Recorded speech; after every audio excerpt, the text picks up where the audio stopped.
What up? Welcome to another video. Today we'll be discussing a new lens that I've purchased. I've purchased, as you saw in the last video, the 70-180. But yeah, Owen, lovely guy, XPLR Visuals, was very kind enough to sell me his Tamron 70-180, and it is absolutely exceptional.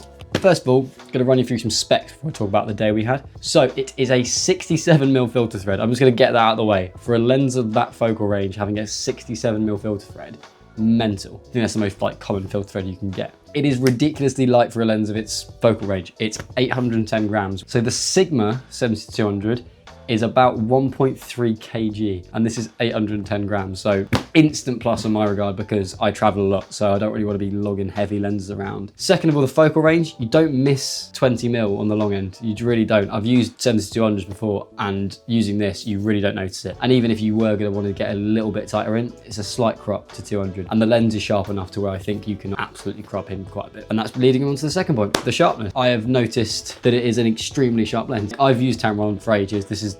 I'm filming on a Tamron right now. It's the 17-28. My first ever wide angle for the Sony full frame system. I've absolutely used the hell out of it. Most of my favorite shots I've ever taken in London have been on this lens. I am a very firm advocate for Tamron lenses being incredible. There's not a lot of lenses you can buy that have been released in the last, I'm gonna say 5 years, that aren't, in my opinion, quality. It also runs off a linear focus motor, which is great. I think linear focus motors are the same that all lenses are using these days. Really quick. Honestly, I didn't notice any focusing problems whatsoever. I did a while ago, and also while I was away in Europe, use the version 1 G Master of the 70-200 Sony, and I noticed some focusing issues with it. I think with the weight of it, it's such a heavy lens. I did notice some slight uncomfortability with focus. To be honest, I didn't really have a good time with the lens, and I've used the Sigma as well. I don't like the zoom ring on the Sigma. It's a little bit too far at the barrel. It's uncomfortable to use in my opinion, and it's really heavy. And this is a really, really lightweight lens that has a great focal length, f2.8 constant aperture. It's exactly what I needed. So we walked into London and had a nice time, as we always do. Yeah, we just sort of wandered around and used the lens and put it through its paces.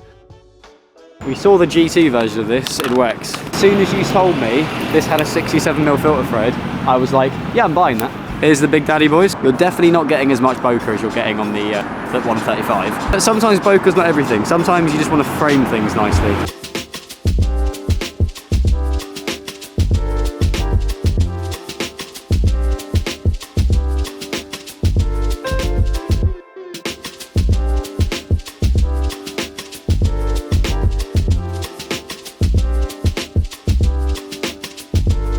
Finding ourselves very consistently in wide angle territory here. And Dave's going to do some photography. I think so explain your setup. It's a 35mm 1.4. GM. And yes, and a Sony A7C II. Nice. Which is being sent back. There was not a single person on our team in Serbia that liked Nikon. We're going to take a meander towards one new change. I think one new change is a bit difficult for me to do anything. But there's a nice long road here. So I might insert picture I took on this road here.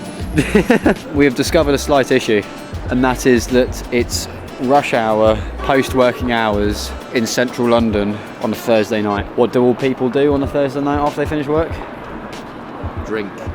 Thank you for taking so long to answer that question, Dave. But yeah, where I want to be is down there, but unfortunately it's full of people drinking. With the 135, it was annoying where I couldn't I go, shit, I'm too cropped in, and then wouldn't be able to zoom out. I can zoom out. That's probably my favourite thing about this.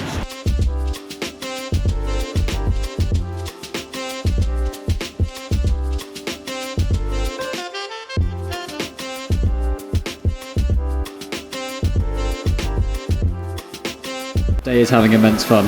I'm thoroughly enjoying using my own lens. I've actually had a lot of fun with this lens. I haven't been doing a lot of vlogging because I've just been enjoying shooting with it.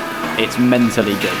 It's so light. I don't know why I haven't got this already. It's also waiting for 5 men to get inside of me. I'm going to do some POVs with it. I'm hoping it rains at some point. We are in England, so it will rain at some point.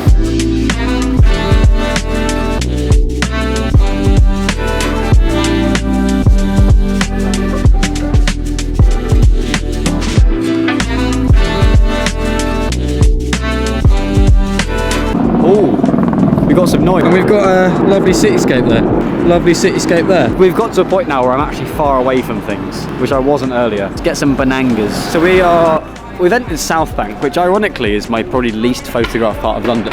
Jay got the A7C for a very different reason to me getting the A7C. Got the A7C for 2 reasons, as I spoke about in my last video about it. I got it for this, vlogging, and I also got it for as a second body. Day has just bought it as a light body to have when he's traveling, and realised that weight difference with all the lenses he's got on it. Indistinguishable. Yeah, that's the word. Indistinguishable from the A7 IV. You prefer the comfort of the 4. Yeah. And in my opinion, comfort is one of the biggest good things to get good photos.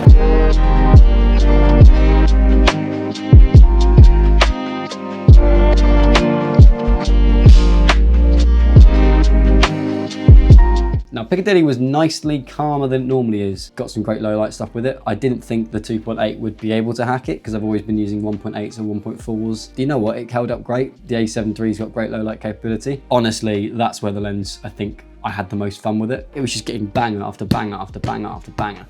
And yeah, I think I was really at home. I've not done nighttime street photography in Piccadilly for a long, long time. I think it's probably wise that we talk about some limitations that you might have with this lens. You might have issues with the fact it's an external zoom. If you use a gimbal, it might not be the best version for you because you do get a weight shift there. Now, although I said the build quality was nice, you can definitely tell the difference between the build quality of the Tamron versus say a Sigma or an actual Sony line. My Sony G16mm, it's a G lens. It's plastic as well, but it just feels more premium. Yeah, I mean, I love this lens. But other than that, there's not many limitations. You don't miss the extra 20mm. And yeah, I'm struggling to find bad things to say about this lens. And in my opinion, if you're thinking about buying a 70-200 from either any manufacturer, Sigma, Sony, or even Tamron, watch this video first. You can buy this lens for, I think you can buy it for $650 used these days, which is just mental. I mean, the G2 is about 900 quid new, which again is still mental considering the Sigma's 1,400 quid new. The Sony G2 is over 2 grand new. I think it's a no-brainer for the cost. If you don't want to be spending money on Sony glass, trust me, it's going to be a great lens that you're going to use. This day was amazing. I really loved using the lens. We ended up bumping into some cool people, had some nice chats with other people. We had some Five Guys, you know, just standard stuff. But yeah, we got talking to some nice guys. One of the guys saw me using the lens and went, that's one of like the best